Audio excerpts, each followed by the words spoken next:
Bonjour à tous, petite vidéo pour vous montrer qu'après ma première révision, donc des 1 an et 15 000 km, je suis passé en R46 et j'étais en R33. Donc voilà le nouveau menu de la climatisation. Et vous pouvez voir donc que le reste de l'affichage n'a pas beaucoup changé. Par contre, ce qu'on peut faire quand on passe ici et en commodité, vous voyez qu'on va pouvoir donc affecter à la touche ce qu'on veut. Alors moi j'ai mis sur la touche côté gauche les modes de conduite que j'avais précédemment et sur la touche côté droit la climatisation que j'avais précédemment. Si je touche, j'appuie sur la touche côté droit, voilà ce qui apparaît, le nouveau menu pour les réglages. Je rappuie sur la touche étoile et j'ai à nouveau donc le menu de base. Ensuite, si j'appuie à droite, eh bien c'est dans l'écran central que ça va se passer, c'est ici. Voilà, là je suis en mode normal et si j'appuie dessus, je passe en sport, custom, snow, éco et je reviens en normal. Et si j'appuie longuement sur le bouton du régulateur de vitesse adaptatif, je crois que c'est 3 secondes. Voilà.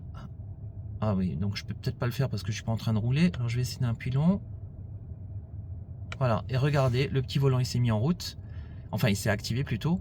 Donc ça veut dire que je peux passer du mode ACC au mode TJA sans passer par le menu. Je rappuie 3 secondes et ça se désactive. Donc ça c'est génial. En appuyant donc sur la touche ici, on va pouvoir donc passer d'un mode à l'autre sans rentrer dans le menu comme c'était nécessaire avant.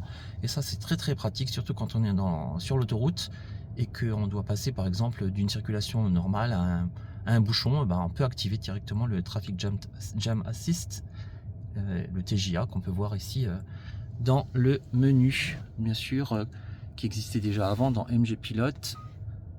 Voilà. Et on avait ici le ACC ou le TJA qu'on pouvait donc activer ou désactiver. Et il fallait passer par ce menu. Pour le reste, pas trop de changements. Alors si, ce qu'on peut dire aussi, c'est au niveau de la climatisation, donc c'est peut-être moins joli, mais bon, beaucoup plus accessible, je trouve. Je trouve que l'écran il réagit beaucoup mieux aussi. Et ce qu'il y a de pratique, c'est qu'en cliquant ici, donc on fait disparaître le menu clim, alors qu'avant il disparaissait tout seul très rapidement quand on appuyait sur le bouton. Donc ça a été aussi corrigé. Voilà, je referai d'autres vidéos éventuellement si ça vous intéresse, et pour vous montrer un petit peu les changements. Et j'essaierai donc le passage TJA ACC directement. Donc là, bah tiens, je vais essayer de rappuyer sur le bouton pour voir si... Donc là je suis passé en TJA et vous voyez que sur l'écran ça vient de passer en TJA tout seul. Je rappuie 3 secondes et voilà, il est passé en ACC. Donc ça fonctionne très bien ce dispositif et je trouve ça très pratique. Voilà, donc ça c'est pour les petites mises à jour que j'ai pu observer en passant à la version 46. Autre chose intéressante, c'est que si je passe maintenant en marche arrière, j'ai bien la caméra 360 qui s'active, et si je repasse en marche avant, et ben regardez ce qui se passe, on a directement la caméra en marche avant qui s'active. Je repasse en marche arrière. Ce que j'avais comme problème avant, c'est que la caméra en marche avant ne s'activait pas du tout quand je repassais en marche avant. Et là maintenant ça va être très pratique parce que c'est immédiat, regardez. Et pour faire un créneau par exemple, ou pour se garer quelque part, ça va être super pratique. Voilà, je vous referai une petite vidéo sur le reste. En tout cas au niveau de la révision, ce que je peux vous dire, c'est que ça m'a pas coûté excessivement cher, hein. On est à 120 €. Et donc toutes les mises à jour ont été faites. J'ai une mise à jour du climatiseur, donc de la pompe à chaleur qui a été faite parce que de temps en temps elle ne s'activait pas en hiver, donc ça devrait être résolu. Mais là j'ai pas pu tester depuis. Et autre chose qui a pu donc être mis à jour, c'est le chargeur courant alternatif apparemment qui s'est mis à jour. Voilà, donc je repasse maintenant en parc et vous voyez que je reviens sur mon menu de base qui est toujours le même. Autre avantage que je n'ai pas cité, c'est que si je branche mon téléphone pour profiter de Android Auto, et bien ce que je peux vous dire, c'est que la petite barre en haut là, elle reste active maintenant alors qu'elle disparaissait. C'est à dire qu'on aura toujours la température, la connexion Bluetooth, le 4G, Et à droite, à gauche, pardon, en haut, on aura donc soit la radio, soit le titre des musiques qui passent si vous avez Spotify par exemple. Et puis la température, donc l'affichage de la température réglée sur la clim, et si c'est en auto ou pas. Donc là apparemment c'est pas en auto, tiens c'est bizarre. Je vais me mettre en auto, voilà, automatique. Et vous voyez aussi que les sièges chauffants, volants chauffants sont maintenant ici, plus accessibles je trouve, hein. Voilà, c'est un peu plus pratique. Voilà, pour les petites infos, ce que j'ai pu constater par rapport à la mise à jour.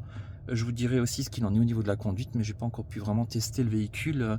Est-ce que c'est moins agressif quand on dépasse la ligne? Est-ce que quand on est en mode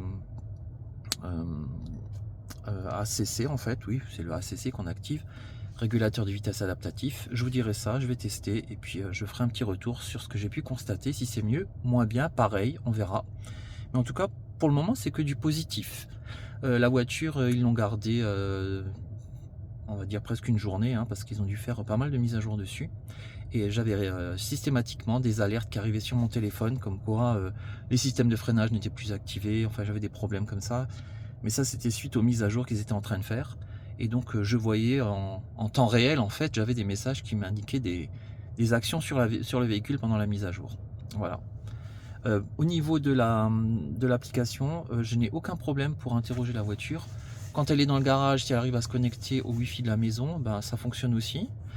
Et en extérieur, si le réseau est correct, eh ben, on arrive à activer pas mal de choses à distance, les sièges chauffants, vérifier le niveau de batterie, régler également à distance les horaires auxquels la voiture doit se charger. Et ça c'est bien pratique puisque moi j'ai le tempo chez moi pour charger les véhicules. Voilà, je vous laisse et puis je reviendrai vers vous si j'ai d'autres infos à vous donner. À bientôt.